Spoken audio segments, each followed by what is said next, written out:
अस्सलामु अलैकुम वरहमतुल्लाहि वबरकातुहू। नाज़रीन, कुछ दिन पहले रामगिरी महाराज ने हमारे प्यारे आका हज़रत मोहम्मद सल्लल्लाहु ताला अलैहि वसल्लम की शान में गुस्ताखी की।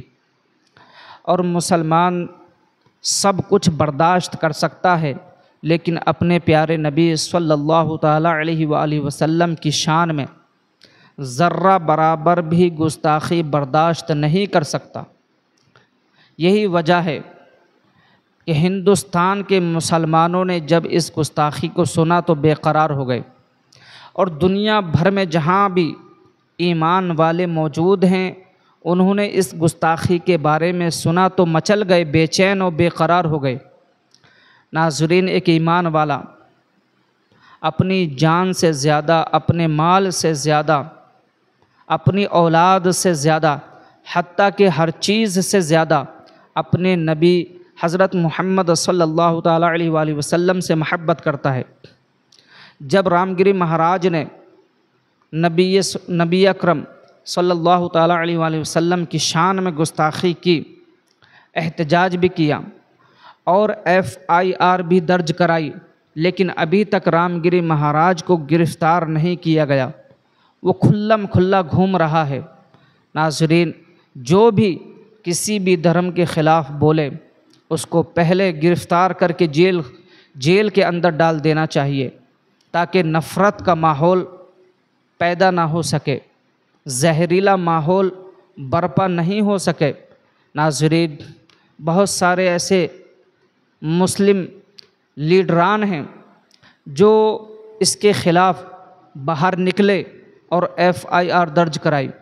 उन्हीं में से एक वारिस पठान हैं जो DGP कार्यालय गए और उन्होंने वहाँ जा कर के एक बयान दिया। उस बयान को सुन लीजिए, देखिए। वारिस पठान साहब, आज DGP मैडम को आप मिले बाबा रामगिरी के बारे में, जिन्होंने रसूलुल्लाह की शान में गुस्ताखी की, उस पर आपका क्या कहना है? देखिए, आज हमने महाराष्ट्र की DGP मैडम रश्मि शुक्ला जी से मुलाकात की। आप तमाम ने देखा, महाराष्ट्र के अंदर कुछ दिन पहले गुस्ताख रसूल रामगिरी महाराज ने कुछ ऐसी टिप्पणियाँ की जिसकी वजह से देश का ही मुसलमान का नहीं, पूरी दुनिया भर के मुसलमानों के दिलों को ठेस पहुँचाई है। उन्होंने हमारे हुजूर मोहम्मद मुस्तफ़ा सल्लल्लाहु अलैहि वसल्लम की शान में गुस्ताखी की। हमने उस गुस्ताखी के ख़िलाफ़ काफ़ी जगहों पे FIR दर्ज हुए, पूरे महाराष्ट्र में FIR दर्ज हुए, तमाम तंजीमों ने आवाज़ उठाई, मगर FIR दर्ज होने के बावजूद आज तक गुस्ताख रसूल रामगिरी महाराज को अरेस्ट क्यों नहीं किया गया? क्यों उसको महाराष्ट्र की सरकार बचा रही है? क्या शिंदे साहब उसको बाजू में बैठ के ये बोल रहे हैं कि तू बोल, हम तेरे साथ है? महाराष्ट्र में चुनाव आ रहा है, हम सबको पता है, लेकिन सरकार चाहती है पोलराइज करना, उनको हिंदू मुसलमान कराना है। इसीलिए कहीं ना कहीं से उठा के अपने इन टट्टू जैसे लोगों को भेज देते, जाइए आप मुसलमानों को गाली दीजिए, इस्लाम के बारे में अनाप शनाप बकिए, उनकी भावनाओं का हट पहुँचाइए, हम आपके साथ खड़े। तो क्या मैं पूछना चाहता हूँ कि देश के अंदर संविधान और कानून सिर्फ मुसलमानों के लिए है या सबके लिए?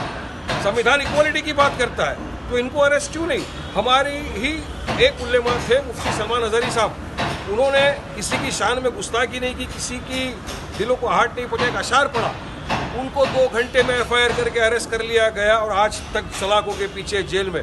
तो ये महाराज जैसे, मैं तो इसको महाराज नहीं, अगर महाराज और संत होता तो दूसरे के धार्मिक चीज़ों में नहीं बोलता, दूसरे के दिलों को ठेस पहुँचाने का काम नहीं करता। ये मैं इसको ढोंगी कहता हूँ। इसका हमने रश्मि मैडम साहब से कहा है कि इसको फ़ौरन हिरासत में लिया जाए। सिर्फ FIR से काम नहीं होगा, अगर गिरफ्तारी नहीं हुई तो हम संवैधानिक तौर से इसका एहतजाज करेंगे, रास्ते पे हमको उतरना पड़ेगा। मैडम ने हमको आश्वासन दिया है कि आप लोग ये कुछ न करिए, हम बहुत जल्दी इनका गिरफ्तारी करेंगे, जो भी उचित कदम होगा कार्रवाई बहुत जल्दी से जल्दी उठाएंगे उसके। नाज़रीन, मुफ्ती सलमान अजहरी साहब को एक शेर पढ़ने की बुनियाद पर गिरफ़्तार कर लिया जाता है, और रामगिरी महाराज जो कि खुल्लम खुल्ला नबी अलैहिस्सलाम की शान में गुस्ताखी करता है, उसकी